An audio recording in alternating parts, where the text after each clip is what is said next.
अव्यक्तादीनि भूतानि व्यक्तमध्यानि भारत अव्यक्तनिधनान्येव तत्र का परिदेवना। आत्मा अजर अमर, तो उसके लिए शोक क्यों? यह बात यदि समझ में नहीं आई, यदि अजर अमर नहीं समझता है, जन्मने और मरने वाला समझता है, तो भी कहे कि जो जन्मता है उसकी मृत्यु निश्चित है, जो मरता है उसका जन्म निश्चित है, तो उस जीव के लिए शोक क्यों? अब तीसरे स्तर पर आते हैं कि शरीर की दृष्टि से कि यदि कोई यह मानता हो कि कार्यकरण संघात रूप भूतों के उद्देश्य से शोक कर रहे हैं, हमारा व्यवहार इस शरीर से चलता है, तो इसलिए इस शरीर के लिए हम शोक कर रहे हैं जो पंचभूतात्मक है, पांच भौतिक शरीर के लिए शोक कर रहे हैं। हम जीव के लिए शोक नहीं कर रहे हैं, आत्मा के लिए शोक नहीं कर रहे हैं। तो कहते हैं कि ऐसा करना भी ठीक नहीं है, यह शरीर भी शोक योग्य नहीं है। इसके लिए क्या शोक करना, क्योंकि यह तो जन्म से पहले भी नहीं था और मरण के बाद भी नहीं रहेगा, बीच में थोड़े समय के लिए प्रतीत हो रहा है। तो जो पहले भी नहीं था, आगे भी नहीं रहेगा, जिसमें कोई स्थिरता नहीं है, उसके लिए शोक क्या करना। तो इसलिए बोले कि ये भूत जो हैं, पंच महाभूत और ये पांच भौतिक शरीर, यह सब आदि में अव्यक्त थे, अभी बीच में व्यक्त हो रहे हैं और आगे फिर अव्यक्त हो जाएंगे। अव्यक्तादीनि भूतानि व्यक्त मध्यानि भारत अव्यक्त निधनान्येव तत्र का परिदेवना। ये सभी भूत जन्म से पहले अव्यक्त ही तो थे, बीच में व्यक्त हुए, मरण के बाद पुनः अव्यक्त हो जाएंगे। तो इस संबंध में शोक क्यों किया जाए? ये उत्पन्न होकर मरने से पूर्व मध्यकाल में केवल व्यक्त भासते हैं और अंत में सभी अव्यक्त हो जाएंगे। तो जिनका अंत में निधन हो जाने पर दर्शन नहीं होता, वे अव्यक्त निधनानि कहे गए हैं। अव्यक्त निधनान्येव तत्र का परिदेवना, अर्थात मरण के बाद भी अव्यक्त भाव को प्राप्त कर जाते हैं, तो उनके लिए शोक क्यों करना। महाभारत में भी कहा है कि जो अदर्शन से आया और पुनः अदर्शन में चला गया, वह तेरा नहीं है और न तुम उसके हो, फिर भला व्यर्थ शोक क्यों करते हो।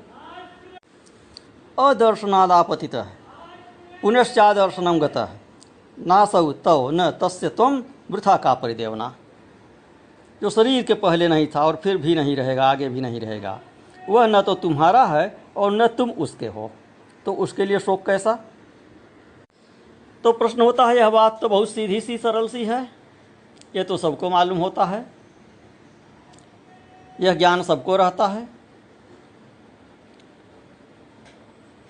तो फिर ज्ञानी के इस ज्ञान में और अज्ञानी के इस ज्ञान में क्या अंतर है। तो कहते हैं कि शरीर का कर्ता भोक्तापन की वासना निवृत्त नहीं होती अज्ञानी की, अर्थात जिसको कर्म और भोग की इच्छा बनी रहती है और जो इसे मेटना नहीं चाहता, जो सामान्य जन हैं उन्हें कर्म और भोग की इच्छा बनी रहती है, वे इसको मेटना नहीं चाहते हैं।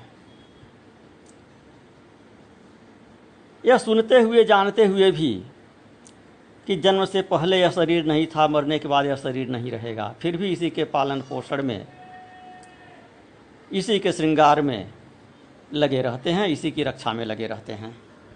तो अंतर यह होता है कि सामान्य जन अपने को कर्ता भोक्ता मानकर इस शरीर का रक्षण करते हैं, पालन पोषण करते हैं, श्रृंगार करते हैं, और ज्ञानी जन अपने को कर्ता भोक्ता नहीं मानते हैं, अपने को शरीर नहीं मानते हैं, और इस रूप में प्रारब्ध भोगने की दृष्टि से इस शरीर का रक्षण करते हैं। यही दोनों के ज्ञान में और दोनों की भावना में अंतर है। अज्ञानी सोचता है कि यह शरीर ही मैं हूँ, मैं जन्मा और मैं मरूंगा। ज्ञानी सोचता है कि मैं यह शरीर नहीं हूँ, न मैं जन्मा न मैं मरूंगा। तो जो पहले अदृष्ट था, बीच में दिखलाई दे रहा है और अंत में पुनः अदृष्ट हो जाएगा, नष्ट हो जाएगा। तो बीच में भ्रांतिवश केवल दिखाई दे रहा, वह बीच में भी नहीं है। जो है वह पहले भी था और आगे भी रहेगा, और जो नहीं है वह केवल भ्रमवश दिखाई दे रहा है। पहले नहीं था, आगे नहीं रहेगा, इसलिए वह नहीं है। तो ऐसे में क्यों शोक किया जाए? फिर अगले श्लोक में कहते हैं, आश्चर्यवत् पश्यति कश्चिदेनम् आश्चर्यवत् वदति तथैव चान्यः आश्चर्यवच्चैन मन्यः शृणोति श्रुत्वाप्येनं वेद न चैव कश्चित्। कि कोई कोई इस आत्मा को आश्चर्य की भांति देखते हैं, वैसे ही कोई इसे आश्चर्य की भांति बोलते हैं और कोई इसे आश्चर्य की भांति सुनते हैं और कोई कोई इसे सुनकर भी नहीं जान पाते हैं। तात्पर्य है कि ज्ञाता का होना अति दुर्लभ है। आत्मा दुर्बोध है, यह कहना चाहते हैं। इसके दृष्टा, इसके विषय में वक्ता, इसके श्रोता और इसके साक्षात्कारकर्ता, ये सभी दुर्लभ हैं। तो इस दुर्बोधत्व की दृष्टि से कह रहे हैं कि जो आत्मा को देखता है वह आश्चर्य तुल्य है, जो कहता है वो भी आश्चर्य तुल्य है, जो सुनता है वह भी आश्चर्य तुल्य है, और जो अनेक सहस्त्रों में बिरला होता है, जो सुनकर भी नहीं जान पाता है, जो बिरला होता है वह तो दुर्लभ ही है।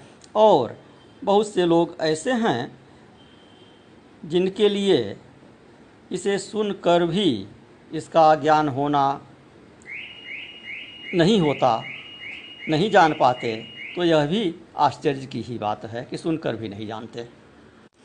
तो तात्पर्य है कि इस श्लोक में श्रोता और वक्ता दोनों ही दुर्लभ बताए गए। यह आत्म विषय अत्यंत दुर्लभ है। यह जो चर्चा चल रही है यह अत्यंत दुर्लभ है। यह विषय अत्यंत दुर्लभ है, इस पर चर्चा करना अत्यंत दुर्लभ है, इस पर चर्चा करने वाला, इस पर प्रवचन करने वाला अत्यंत दुर्लभ है, और जो इसको सुनता है वह भी दुर्लभतम लोगों में से है।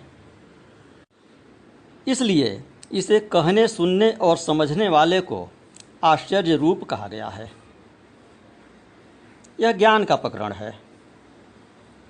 यहाँ साकार भगवान के दर्शनों को आश्चर्य रूप नहीं कहा।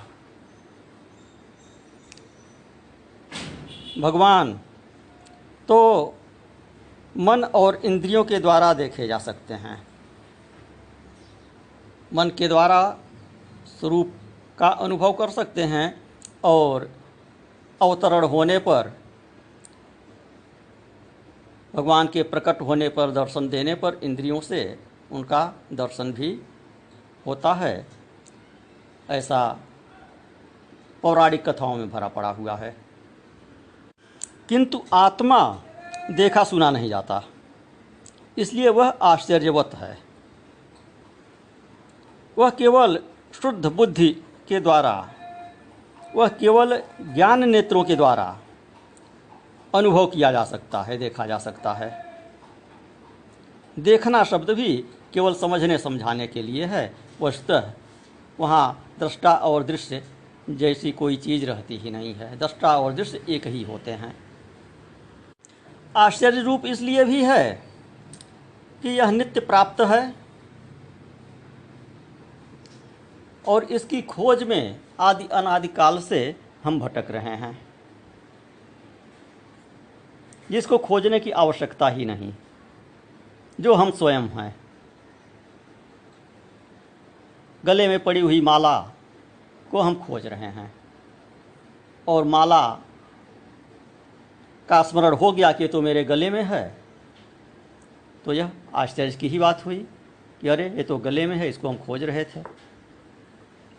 अपनी विस्मृति हो गई।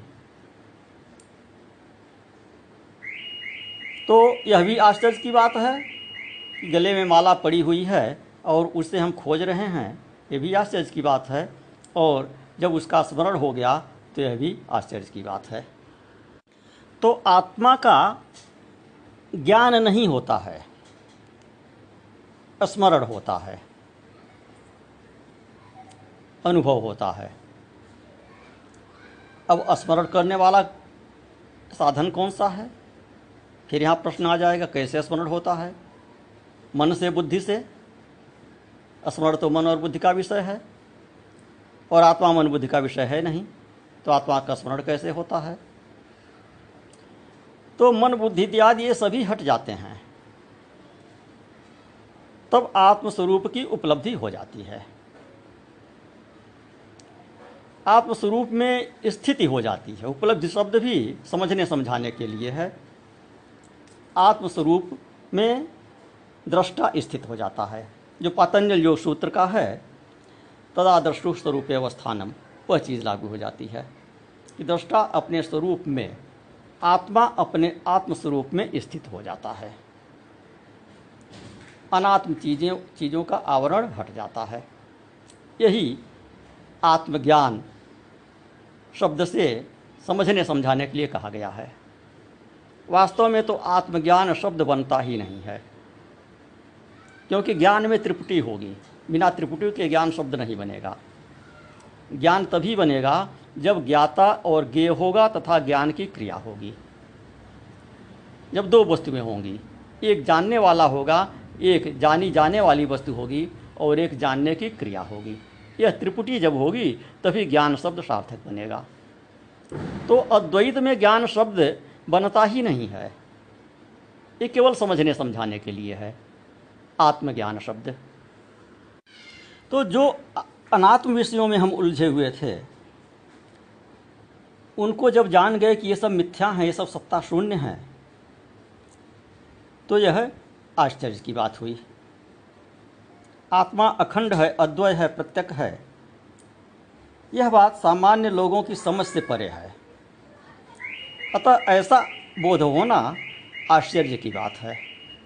इसलिए कहा कि आश्चर्यवत् पश्यति कश्चिदेनम आश्चर्यवत् वदति तथैव चान्यः आश्चर्यवत् चैनमन्यः शृणोति श्रुताप्येन वेदेन चैव कश्चित्।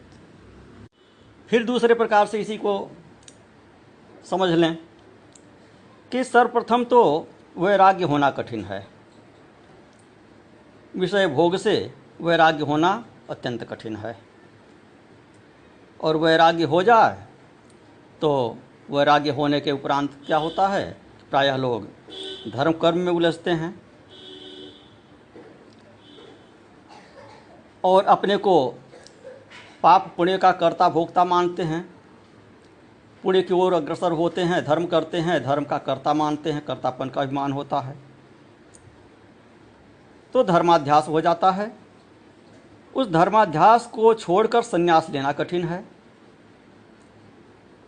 कर्मकांड को छोड़कर, धर्म को छोड़कर तभी संन्यास ग्रहण होता है। तो संन्यास लेना कठिन है धर्माध्यास छोड़कर। और संन्यास हुआ तो सद्गुरु का मिलना कठिन है।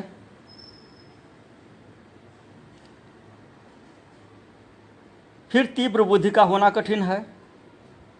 और यह सब कुछ होने पर भी कर्तापन का, ज्ञातापन का, सन्यासी होने का, यह सब अभिमान छूटना अत्यंत कठिन है। यह सब अभिमान छूटकर ब्रह्माकार वृत्ति होना अत्यंत कठिन है। इसलिए सब कुछ आश्चर्यमय कहे। तो ऐसा होने पर भी जिस किसी की, ज्ञानी की ऐसी निष्ठा है कि इतने बड़े संसार और इसके पाप पुण्य का मुझसे कोई संबंध नहीं है, आसपास की वस्तुओं से, दृष्टिगोचर होने वाली वस्तुओं से, दृष्टिगोचर होने वाले व्यक्तियों से मेरा कोई संबंध नहीं है, यह रस्सी में सर्प की भांति मिथ्या ही भासित हो रहा है, यह सब कुछ वास्तव में है ही नहीं, यह सब अनात्म है, तो ऐसा अनुभव जब उसे होता है तो वह आश्चर्यचकित हो जाता है कि मैं यह क्या देख रहा था अथवा क्या देख रहा हूँ, क्या है, उसे किस रूप में देख रहा था और अब किस रूप में देख रहा हूँ। तो मिथ्यापन की अनुभूति जब हो जाती है, मिथ्यापन का, जगत के मिथ्यात्व का बोध हो जाता है, तो उसे पहले वाले समझ पर भी आश्चर्य होता है और इस समय वाले समझ पर भी आश्चर्य होता है।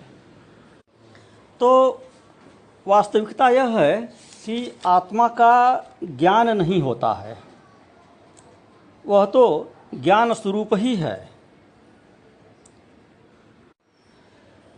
केवल संशय की निवृत्ति होती है। आत्मा तो स्वयं है ही। गीता के अंत में भी अर्जुन कहता है कि मेरा मोह नष्ट हो गया और स्मृति प्राप्त हो गई। यह नहीं कहा कि मुझे ज्ञान हो गया।